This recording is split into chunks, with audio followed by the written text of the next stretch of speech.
Hello everyone, मैं प्रियंका स्वागत करती हूँ आप सभी का फिर से एक नए वीडियो में।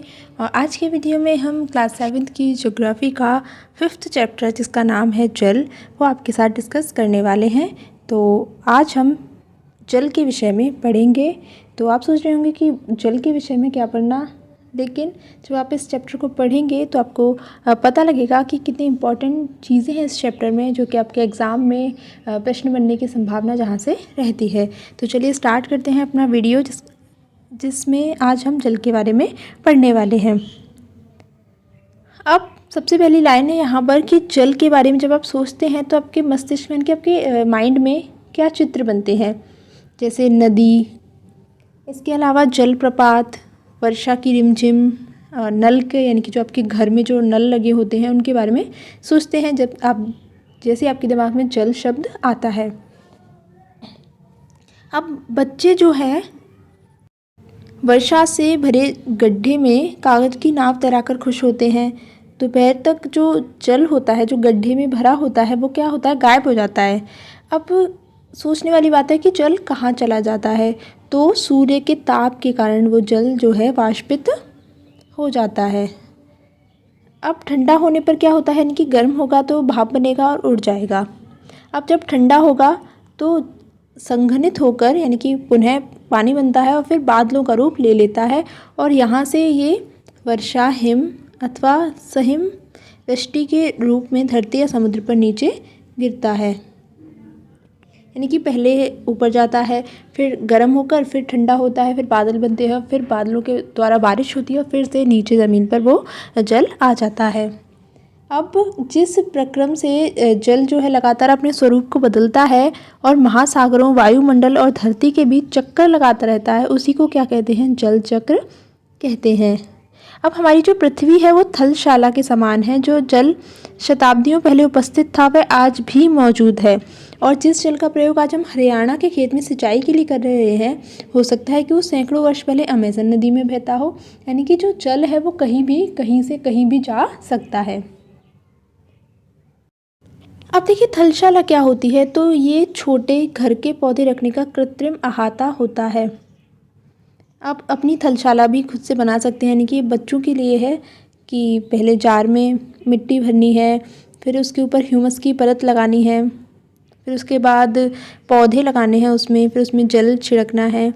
तो इस तरीके से जब उसमें जल मतलब संघनित होता हुआ, भाप बनता हुआ फिर नीचे गिरेगा, इस तरीके से दिखाया गया है। तो ये बच्चों के लिए एक एक्टिविटी है।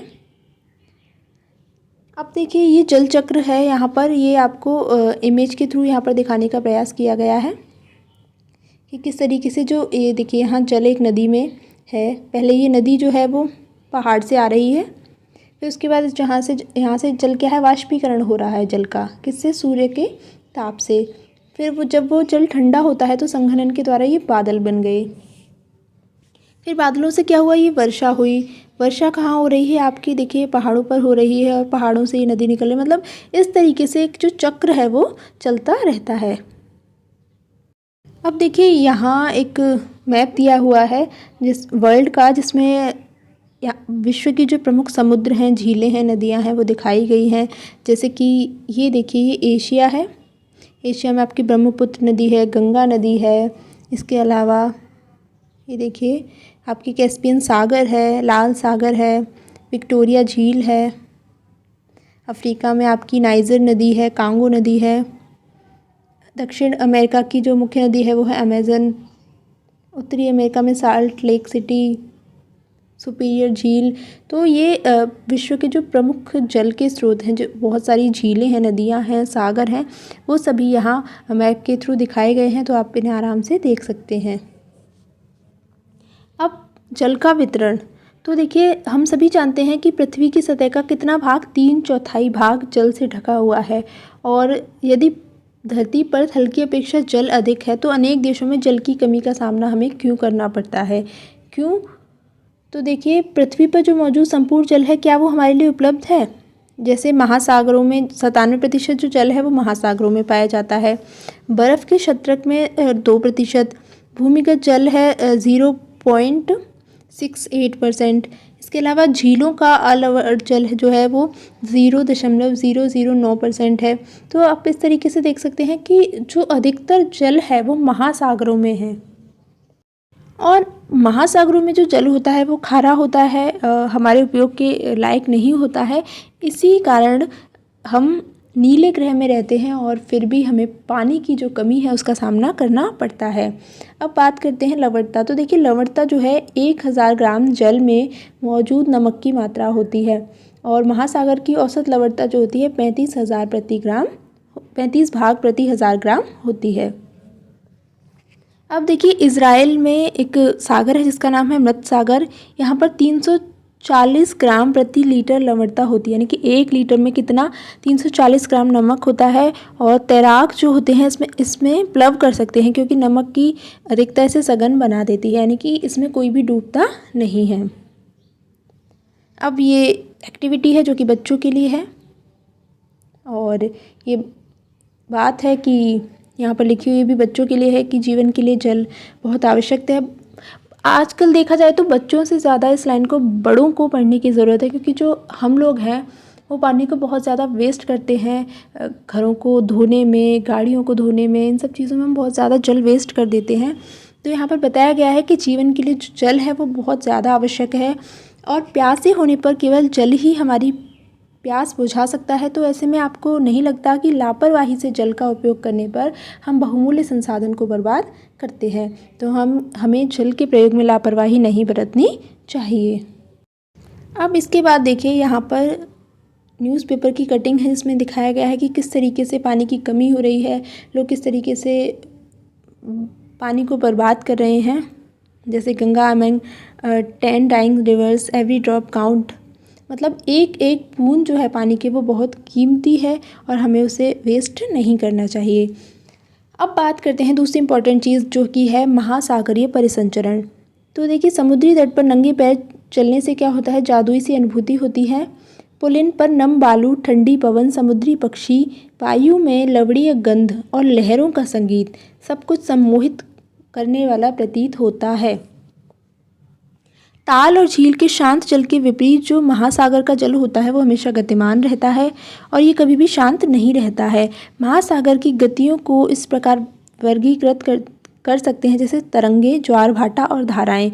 ये क्या है, महासागर की गतियाँ हैं। अब 22 मार्च को विश्व जल दिवस मनाया जाता है, इम्पॉर्टेंट है, आपको याद रखना है।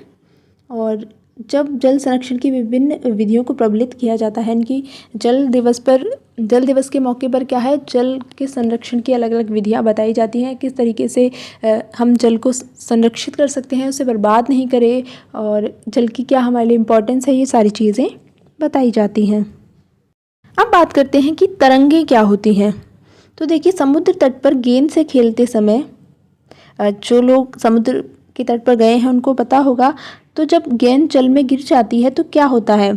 तो ये दृश्य जो है बहुत ही मनोरंजक होता है कि कैसे तरंगों के साथ जो गेंद है वो तट पर वापस लौट आती है। जब महासागरीय सतह पर जल लगातार उठता है और गिरता रहता है तो इन्हें तरंगे कहते हैं। अब यहाँ से आपको पता लग गया कि तरंगे क्या है। तो जब महासागरीय सतह पर जल लगातार उठता है और गिरता है तो इसी को तरंगे कहा जाता है।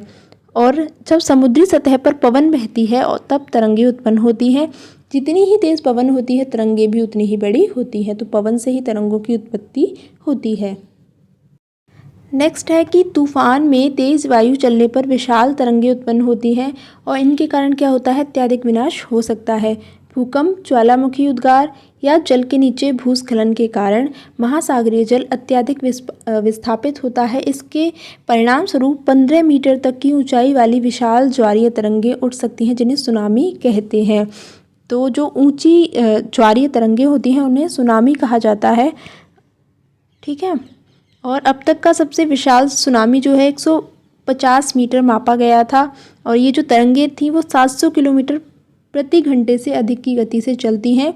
2004 के सुनामी से भारत के तटीय क्षेत्रों में अत्यधिक विनाश हुआ था। सुनामी के बाद अंडमान और निकोबार द्वीप समूह में इंदिरा पॉइंट जो था वो डूब गया था। अब सुनामी क्या है, सुनामी जापानी भाषा का एक शब्द है जिसका अर्थ होता है पोताश्रय तरंगे, क्योंकि सुनामी आने पर पोताश्रय नष्ट हो जाते हैं। तो देखिए यहाँ पर बताया गया है कि सुनामी जो आया था 26 दिसंबर 2004 को हिंद महासागर में, जिससे अंडमान और निकोबार द्वीप समूह जो थे बहुत प्रभावित हुए थे। तो इनसे क्या होता, बहुत ज़्यादा विनाश हुआ था। और ये किस कारण से आया था, तो भूकंप के कारण आया था। और जिसका अधिकेंद्र क्या था, सुमात्रा की पश्चिमी सीमा पर था। और इसकी जो रिक्टर पैमाने पर तीव्रता थी वो 9.0 मापी गई थी। तो आपने कल पढ़ा था कि कितनी तीव्रता वाला भूकंप जो है कितना हानिकारक होता है। तो इसमें हमने पढ़ा था कि जो 7.0 वाला जो भूकंप होता है वो सबसे ज़्यादा विनाशकारी होता है, अत्यधिक विनाशकारी होता है। तो आप अंदाज़ा लगा सकते हैं कि जब 9 वाला आया होगा तो वहाँ पर कितनी ज़्यादा भयानक स्थिति रही होगी उस समय की। तो इससे क्या हुआ था, भारतीय प्लेट जो थी वो बर्मा प्लेट के नीचे धंस गई थी और समुद्र तल में अकस्मात गति उत्पन्न हो गई थी। इसी कारण से ये भूकंप आया था। और सुनामी की जो गति थी वो थी 800 किलोमीटर प्रति घंटे की। और भारतीय सीमा का ध्रुव दक्षिण बिंदु इंदिरा पॉइंट जो कि अंडमान निकोबार द्वीप समूह में है, ये पूरी तरह डूब गया था। तो देखिए पूरे विस्तार से यहाँ पर बताया गया है कि किस तरीके से आया था, वहाँ पर क्या क्या हुआ था। तो काफ़ी इम्पोर्टेंट है, आप इसे पढ़ सकते हैं। तो इसमें और क्या हुआ था, देखिए 10,000 से भी ज़्यादा लोगों की मृत्यु हो गई थी, 1 लाख से अधिक घर प्रभावित हुए थे। और भारत के आंध्र प्रदेश के तटीय प्रदेश, तमिलनाडु, केरल, पुदुचेरी, अंडमान निकोबार द्वीप समूह ये सर्वाधिक प्रभावित हुए थे। अब देखिए भूकंप का पहले से अनुमान लगाना संभव नहीं है, फिर भी बड़ी सुनामी के संकेत 3 घंटे पहले मिल सकते हैं। तो प्रशांत महासागर में प्राथमिक चेतावनी की ऐसी जो प्रणालियाँ हैं वो क्रियाशील हैं, लेकिन हिंद महासागर में ये सुविधाएं नहीं हैं। इसीलिए प्रशांत महासागर की तुलना में हिंद महासागर में जो सुनामी है वो कभी कभी ही आती है, क्योंकि यहाँ भूकंपीय क्रिया बहुत कम होती है। तो सबसे ज़्यादा जो सुनामी आती है वो प्रशांत महासागर में आती है। तो देखिए यहाँ पर दिखाया गया है कि किस तरीके से तमिलनाडु के तट पर विनाश हुआ था। और दिसंबर 2004 में जो सुनामी आई थी उसने दक्षिण और दक्षिण पूर्वी एशिया के तटों पर तबाही मचाई और पिछले कई 100 वर्षों की सर्वाधिक विनाशकारी सुनामी थी ये। और इससे क्या हुआ था, जीवन और संपत्ति को काफ़ी ज़्यादा हानि हुई थी। अब देखिए सुनामी आने का पहला संकेत क्या होता है कि तटीय क्षेत्र में जो जल होता है उसके जल में तेज़ी से गमी आती है, फिर विनाशकारी तरंगें उठने लगती है। जब तट पर ऐसा हुआ था तो लोगों ने ऊंचे स्थानों पर न जाकर उस अचंभे को देखने के लिए तट पर एकत्र होने लगे। इससे क्या हुआ, जब सुनामी की विशाल तरंग आई तो बड़ी संख्या में उत्सुक खड़े दर्शकों की मृत्यु हो गई, क्योंकि उस समय लोगों को इतनी ज़्यादा जानकारी नहीं थी। तो लोगों ने सोचा ये क्या हो रहा है, तो लोग देखने लग गए और इससे उनको उसका सामना करना पड़ा। अब बात करते हैं ज्वार भाटा की। तो दिन में 2 बार नियम से महासागरीय जल का उठना और गिरना क्या है, ज्वार भाटा कहलाता है। जब सर्वाधिक ऊंचाई तक उठकर जो जल है वो तट के बड़े हिस्से को डुबो देता है तो उसे ज्वार कहते हैं। और जब जल अपने निम्नतम स्तर पर आ जाता है और तट से पीछे चला जाता है तो उसे भाटा कहते हैं। तो आपको ज्वार और भाटा समझ में आ गया है। और दिन में 2 बार नियम से ये होता है। अब देखिए सूर्य और चंद्रमा के शक्तिशाली गुरुत्वाकर्षण बल के कारण पृथ्वी की जो सतह है उस पर ज्वार भाटे आते हैं। तो ज्वार भाटे क्यों आते हैं, तो सूर्य और चंद्रमा के गुरुत्वाकर्षण के कारण। जब पृथ्वी का जल चंद्रमा के निकट होता है तो चंद्रमा के गुरुत्वाकर्षण बल से जल जो है वो अभिकर्षित होता है, जिससे क्या होता है, ज्वार आते हैं। और पूर्णिमा और अमावस्या के दिनों में जो सूर्य, चंद्रमा और पृथ्वी हैं वो तीनों एक सीध में होते हैं, तो इस समय सबसे ऊंचे ज्वार आते हैं। तो सबसे ऊंचे ज्वार कब आएंगे, पूर्णिमा और अमावस्या को। क्यों, क्योंकि जो सूर्य, चंद्रमा और पृथ्वी है वो तीनों एक ही लाइन में होते हैं। और इस ज्वार को क्या है, बृहत ज्वार कहा जाता है। लेकिन जब चांद अपने पहले और अंतिम चतुर्थांश में होता है तो चांद और सूर्य का गुरुत्वाकर्षण बल जो है वो विपरीत दिशाओं में महासागरीय जल पर पड़ता है। इससे क्या होता है, निम्न ज्वार भाटा आता है और ऐसे ज्वार को लघु ज्वार भाटा कहते हैं। अब जो उच्च ज्वार है वो नौ संचालन में सहायक होता है। मोस्ट इम्पॉर्टेंट पॉइंट है, आपको याद रखना है, यहाँ से प्रश्न बनता है। तो उच्च ज्वार जो है वो नौ संचालन में सहायक है और ये जो जल स्तर को तट की ऊंचाई तक पहुंचाते हैं। इससे क्या होता है, जहाज को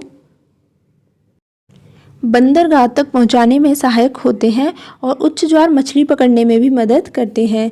इससे क्या होता है, उच्च ज्वार में मछलियां जो होती हैं वो तट के निकट आ जाती हैं और मछुआरे बिना कठिनाई के मछलियां पकड़ पाते हैं। कुछ स्थानों पर क्या होता है, ज्वार भाटे से होने वाले जल के उतार चढ़ाव का उपयोग विद्युत उत्पन्न करने के लिए किया जाता है। तो आपको ये इम्पोर्टेंट पॉइंट भी याद रखना है। अब बात करते हैं महासागरीय धाराओं की। तो महासागरीय धाराएं निश्चित दिशा में महासागरीय सतह पर नियमित रूप से बहने वाली जल की धाराएं हैं। महासागरीय धाराएं गर्म हो सकती हैं या ठंडी हो सकती हैं। गर्म महासागरीय धाराएं भूमध्य रेखा के निकट उत्पन्न होती हैं। इंपॉर्टेंट पॉइंट है ये भी, आपको याद रखना है कि गर्म महासागरीय धाराएं कहाँ होंगी, भूमध्य रेखा के निकट। क्यों होंगी, देखिए ये हमारी पृथ्वी है, ये हमारी भूमध्य रेखा है।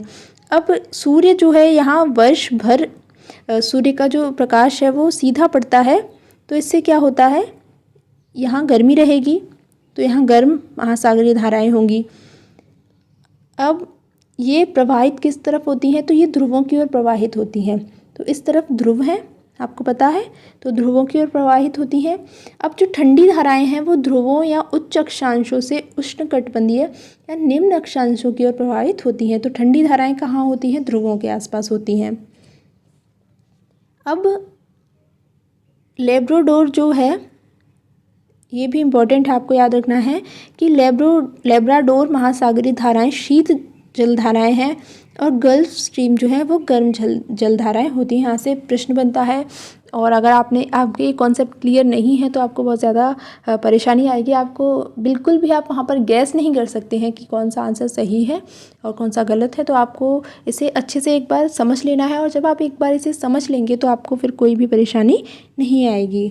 अब महासागरीय धाराएं किसी क्षेत्र के तापमान को भी प्रभावित करती हैं। गर्म धाराओं से क्या होगा, स्थलीय सतह का जो तापमान है वो गर्म हो जाता है, और जिस स्थान पर गर्म और शीत जल धाराएं मिलती हैं वो स्थान विश्व भर में सर्वोत्तम मत्स्ययन क्षेत्र माना जाता है। और जापान के आसपास और उत्तर अमेरिका के जो पूर्वी तट है वो इसके उदाहरण हैं। किसके उदाहरण हैं, जहाँ पर गर्म और ठंडी जल धाराएं मिलती हैं। अब देखिए यहाँ पर मैप में दिखाया गया है कौन सी धारा है गर्म है, कौन सी ठंडी है, क्या नाम है उसका। तो आप इसे आसानी से देख लीजिएगा, एक बार वीडियो पॉज करके देख सकते हैं आप, या फिर आप स्क्रीनशॉट भी ले सकते हैं। अब देखिए एक और इम्पोर्टेंट पॉइंट है आपके लिए लास्ट में, कि जहाँ गर्म और ठंडी जल धाराएं मिलती हैं वहाँ कोहरे वाला मौसम बनता है। इसके फलस्वरूप क्या होता है, नौ संचालन में बाधा उत्पन्न होती है। ये भी इम्पोर्टेंट पॉइंट है, आपको याद रखना है। तो ये था हमारा चैप्टर जल, जिसके बारे में हमने पढ़ा, और ये हैं इसके क्वेश्चन आंसर, आप इन्हें सॉल्व करिएगा। तो आज की वीडियो में हम इतना ही पढ़ेंगे। मिलते हैं नेक्स्ट वीडियो में किसी नए टॉपिक के साथ, तब तक के लिए थैंक यू सो मच।